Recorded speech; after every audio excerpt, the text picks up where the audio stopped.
n'abafana b'ikipe y'igihugu Amavubi aho bari hano muri stade Amahoro aho biteguye kureba umukino ugiye guhuza ikipe y'igihugu Amavubi ndetse n'ikipe y'igihugu ya Lesotho mu gushaka itike y'igikombe cy'isi cya 2026 umukino iteganijwe kubera muri Amerika ndetse na Mexique ifatanyije na Canada mu mwaka wa 2026. Amahirwe amasa rero ku basore b'ikipe y'igihugu Amavubi gutsinda n'umukino biraza kutabihereza amahirwe yo kuba yayobora urutonde rwa shampiyona nyuma y'uko South Africa ikuye amanota agera kuri 3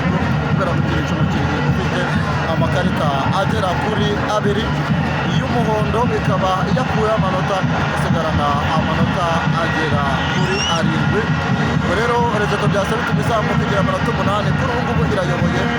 no kwitsinda kwacu agira amanota 10 mu gihe ikipe y'igihugu ya Nigeria yaba yatakaje umukino ikagira amanota 6 mu gihe Benin